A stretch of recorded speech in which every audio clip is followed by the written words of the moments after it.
Des filles en marge, ouvrir les possibles pour des jeunes filles qui décrochent. Épisode 1.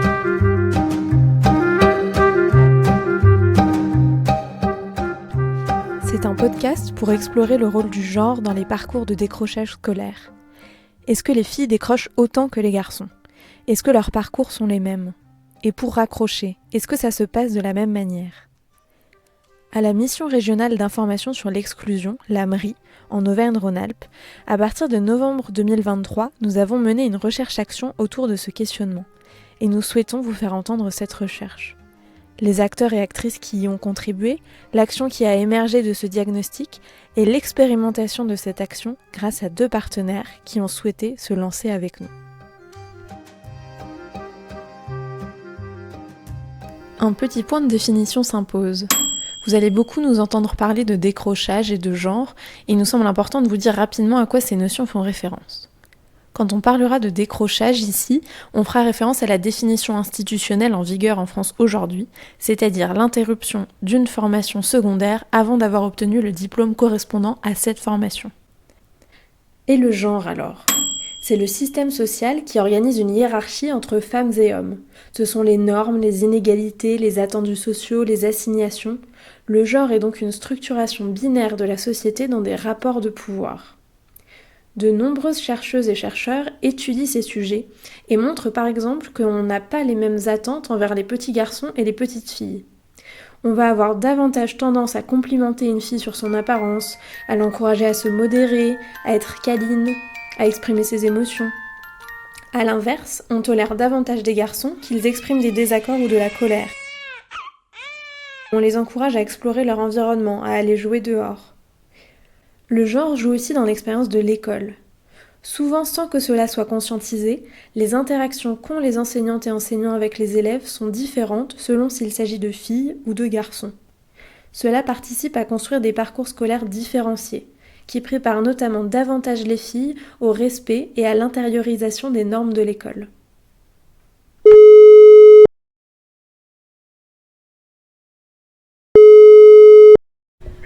Oui, pas de problème. Bonjour. Bonjour, je suis vraiment désolé, mais je suis comme... La voix que vous entendez, c'est celle d'Étienne Doua, sociologue. Pendant près de 3 ans, il a mené l'enquête en suivant dans leur collège et leur quartier des jeunes dits absentéistes. Il analyse leur parcours dans son ouvrage L'école buissonnière, paru en 2011 aux éditions La Dispute. Un des questionnements qui me vient, c'est la manière dont l'école, malheureusement, est finalement assez conservatrice dans sa manière d'appréhender les destins de genre et peut très bien laisser,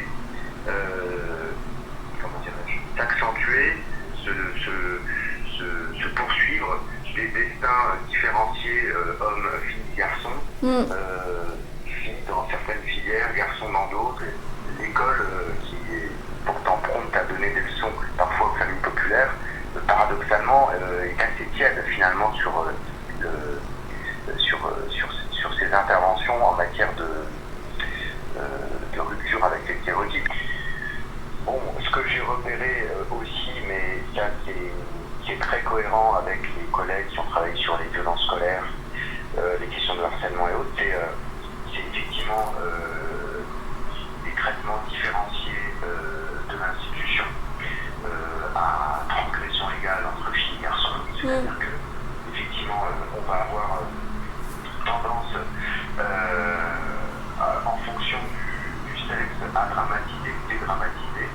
C'est vrai qu'une fille qui se met, c'était ce que j'ai vu dans les années 2000 et jusqu'aux années 2010, par exemple les conflits physiques auxquels participaient ou se livraient les filles étaient évidemment beaucoup plus dramatisés, vu comme quelque chose d'effrayant, d'inquiétant, relevant de soins psychologiques urgents. Quand pour les garçons, le même type d'attitude dans la dispute physique ou l'attitude agonistique, véridiste ou tout ce qu'on voudra, tout ça a été vu comme, disons, normal dans l'adolescence. Mon message, je l'ai vu, ça s'actualise aussi par le jeu des absences. Une fille lourdement absentéiste, 10 demi-journées par semaine, par exemple, lourdement absentéiste, mais pas encore déscolarisée ni perdue de vue, ça va être plus dramatisé encore une fois qu'un garçon. Ok, donc on comprend qu'il y a des traitements différenciés en fonction du sexe à l'école. Et du côté du décrochage alors ? Nous, ce qu'on se demandait, c'est comment on peut appréhender ce qui est différent entre le parcours des filles décrocheuses et celui des garçons, pour pouvoir imaginer, inventer des actions qui permettent de les soutenir en prenant ça en compte. Bon, on est loin d'être les seuls à l'AMRI à se poser cette question de l'impact du genre sur le décrochage. On peut faire référence notamment aux travaux de Pierre-Yves Bernard et Christophe Michaud, qui ont analysé les données d'une enquête menée en 2015 auprès de plus de 2900 jeunes en situation de décrochage. Ce qu'ils remarquent, c'est que lorsqu'elles expliquent leur décrochage, les filles font plus souvent référence à des problèmes personnels, à la difficulté du travail et à la peur d'échouer. Et puis leur décrochage est plus souvent discret, il se fait à bas bruit. Du côté des garçons, ils évoquent, eux, plus souvent le souhait de gagner de l'argent, d'exercer une activité professionnelle. Leur expérience du décrochage se construit davantage en rupture avec l'ordre scolaire. Ils sont plus nombreux à décrocher suite à des exclusions de leur établissement. Effectivement, dans mes parcours reconstruits, j'ai le souvenir de jeunes filles absentéistes, très absentéistes, donc en situation de décrochage. Mais j'avais une particularité marquée par rapport aux garçons, c'est qu'elles pouvaient être en décrochage, mais elles restaient encore très attachées à l'institution. Et c'est-à-dire qu'elles pouvaient, c'est ce que mon enquête révèle, c'est l'ambivalence en fait, et qui est peut-être plus marquée chez les filles que chez les garçons. L'ambivalence qui se traduisait par le fait de revenir, de faire le mur à l'envers, de revenir pour quand même assister à un cours parce qu'il y a une relation d'attachement à un enseignant, mais pas seulement. J'ai des souvenirs de filles qui s'accrochent à l'école, non pas sur le plan des savoirs où ça peut être plus ou moins catastrophique, mais vont être attachées à des relations avec une CPE, avec une assistante d'éducation. Ce qui se rejoue, mais sous des formes diverses, c'est quand même ce dedans-dehors. Les filles décrocheuses sont tendanciellement plus dedans, et donc se retrouvent peut-être pas en cours, mais en salle de permanence ou dans le bureau de la vie scolaire à discuter avec la CPE ou un assistant d'éducation pendant le cours. Et donc on a des formes d'habituation à être décrocheuse mais dedans. Ouais. Tendanciellement, davantage, les garçons, on les retrouvera dans la maison de quartier, dehors en tout cas, ou sur un terrain de foot, ou dans la rue, ou à zoner, etc. Donc ça, c'est vrai que moi, je n'ai pas fait un chapitre là-dessus, mais j'aurais pu, et en réexaminant mon matériau avec le recul, je me dis que ça, c'était vraiment un très puissant par contre, et qui pouvait évidemment être considéré comme une étape dans la socialisation qui va conduire effectivement à une évidence que le rôle de la fille, de la future jeune femme, c'est d'être plutôt dans l'univers domestique, plutôt à l'intérieur, plutôt dans le retrait, etc., quand ce sera totalement différent ou assez différent pour les hommes.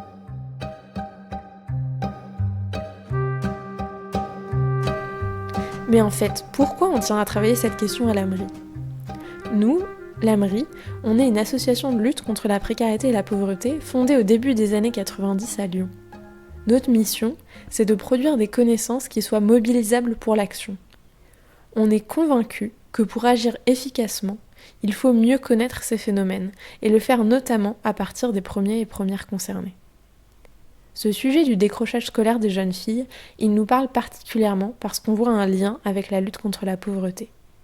Si on regarde les chiffres de l'INSEE, en 2022 en France, 7,6% des jeunes âgés de 18 à 24 ans ont quitté leurs études initiales sans diplôme ou avec seulement le diplôme national du brevet et ne sont pas en situation de formation. En 2021, près d'un sortant récent sans diplôme sur 2 était au chômage. On assiste à une forme de cercle vicieux.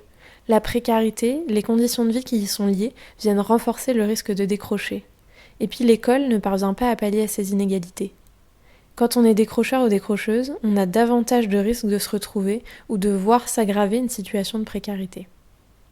Et finalement, nous... Cette voix, c'est celle d'Elisa Herman, sociologue de formation et chargée de mission à l'AMRI. C'est elle qui a coordonné le projet. Et OK, quand elle raccroche... Le constat duquel on est parti, c'est que on est parti de se dire OK, il y a moins de filles qui décrochent et OK, quand elles raccrochent plus vite. Mais en fait, on voit aussi que aujourd'hui, les enjeux de pauvreté, et nous, notre action, c'est de lutter contre la pauvreté. C'est d'abord la pauvreté des mères. seuls avec des enfants. Et il se trouve qu'à partir de 22 ans, les jeunes sans solution, c'est en majorité des filles.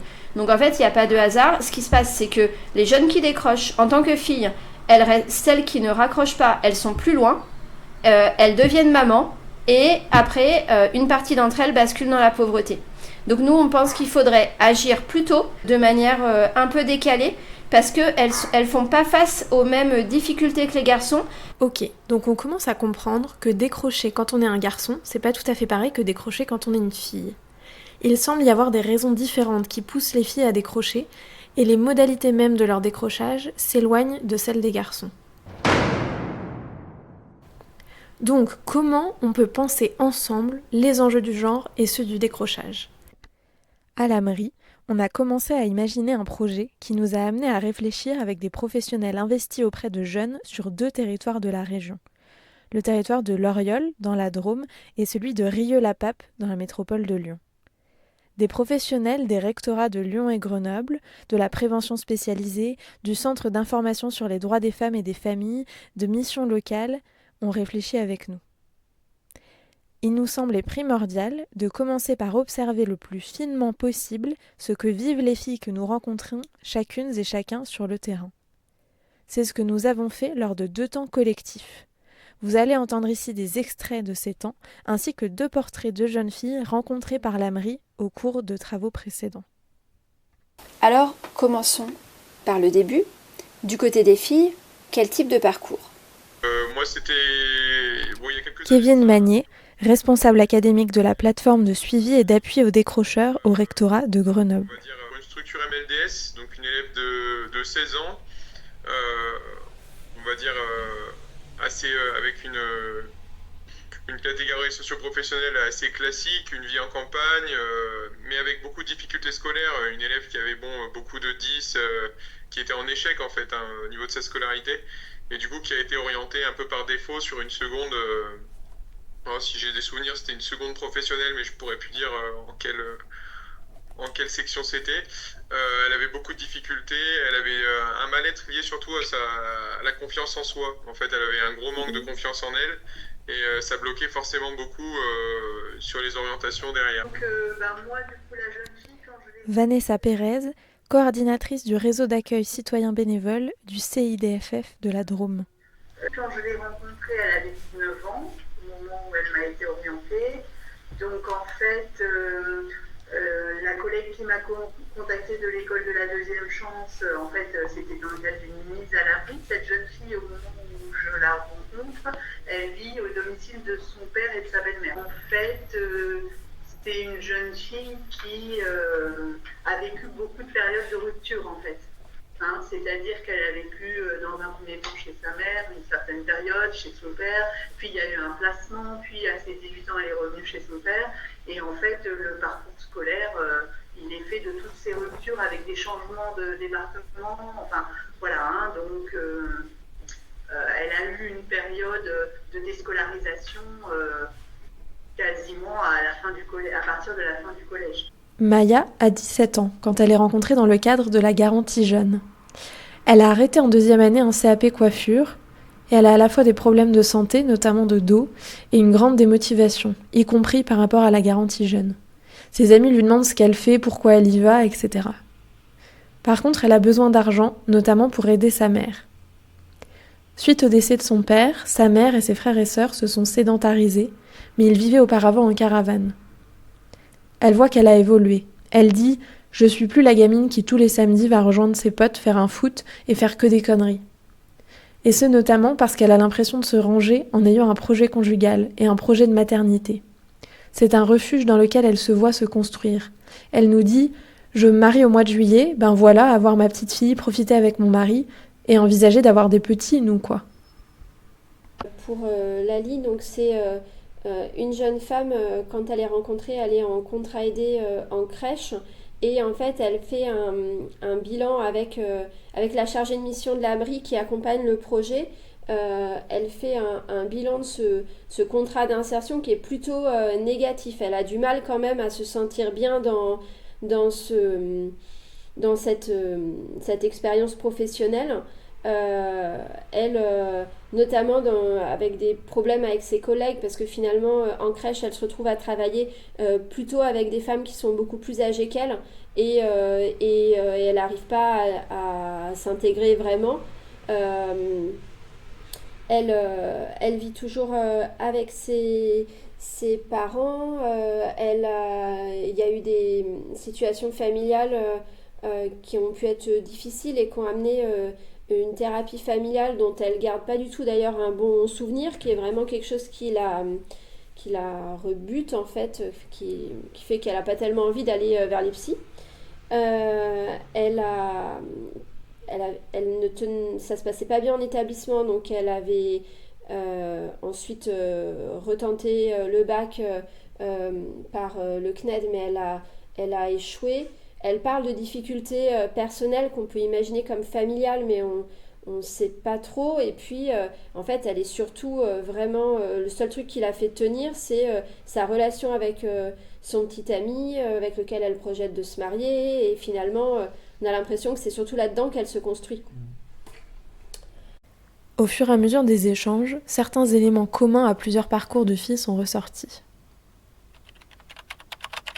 Le repérage différencié des difficultés en fonction du genre.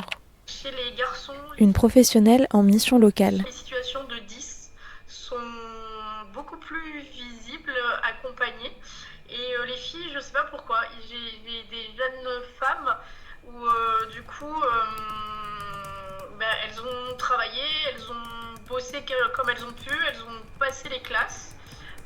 Ça s'est fait avec plus ou moins de violence, les passages de classe en classe. Et en fait, elles n'ont pas eu de diagnostic 10 et pas d'accompagnement. Je pense que ça impacte la confiance en soi. L'investissement de la sphère domestique par les jeunes filles. C'est apparu aussi dans les témoignages. Victoria de Cassin, chargée de mission violences sexistes et sexuelles au CIDFF du Rhône. Faire apparaître le travail domestique, qui est souvent beaucoup plus associé aux femmes. Et aller chercher les petits frères et sœurs à l'école. Souvent, mon rôle, il est à la maison. Dans les entretiens, quoi. Moi, en tant que psychologue, souvent, mon rôle, il est à la maison. Il y a eu le post-Covid, on va pas se mentir, c'est hyper compliqué pour elle de retourner d'aller vers. Oui, alors les situations d'aidance se sont peut-être encore plus installées, quoi. Je pense. Un décrochage qui se concrétise tôt pour les jeunes filles, bien avant qu'il soit repéré par les professionnels. Je demande beaucoup à partir de quand tu estimes avoir décroché. Là, j'ai une jeune que j'accompagne. Elle me dit oh là là, mais non, mais j'ai décroché il y a 2 ans, alors qu'elle n'a pas été topée décrochage en fait. Ouais, dans sa tête, elle était sur autre chose depuis très longtemps en fait. Moi, je rejoins. Bénédicte Verrier, coordinatrice départementale de la mission de lutte contre le décrochage scolaire. Notamment sur le décalage entre leur ressenti, le premier décrochage et effectivement le relais qu'on peut avoir. On s'est demandé ce qui pouvait précipiter le décrochage scolaire des filles. Il y a 3 hypothèses qui ont particulièrement retenu notre attention. En fait, le moment auquel les filles arrêtent de venir, c'est lorsque il y a une goutte d'eau qui fait déborder tout, et cette goutte d'eau, ça va être soit des violences sexistes subies notamment lors des trajets. Oui, il y a des choses qui sont de l'ordre du sexisme. Quand on va prendre le bus à 7h du matin qui fait nuit et qu'on se fait klaxonner par de la jante masculine, ouais, c'est pas...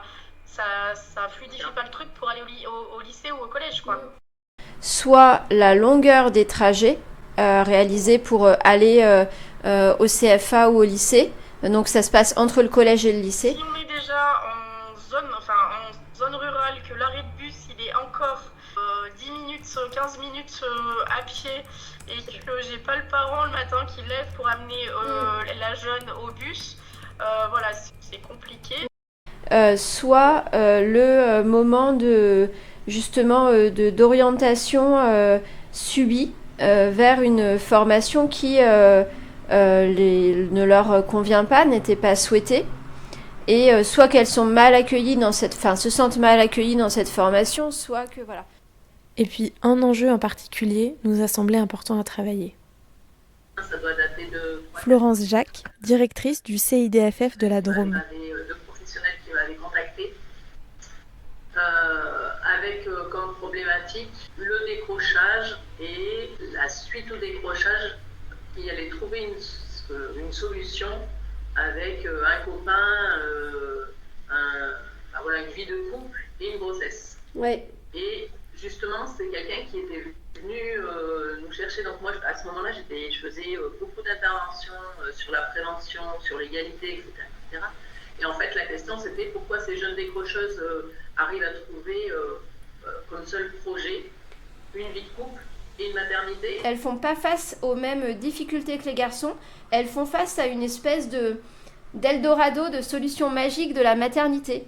Se dire, en fait, je m'en fous parce que si j'ai tout loupé, au moins je vais devenir maman et je vais me réaliser là-dedans. C'est peut-être des choses sur lesquelles nous, on peut peut-être aller chercher des leviers, des partenaires, et il y a une vraie problématique qui nous avait déjà été remontée. C'est donc autour de cet enjeu-là qu'on a eu envie de travailler et d'imaginer quelque chose qui permette de l'aborder avec les jeunes filles. On arrive à un moment crucial du projet, la création d'un outil pour aller à la rencontre des jeunes. Mais ça, ce sera l'objet du prochain épisode.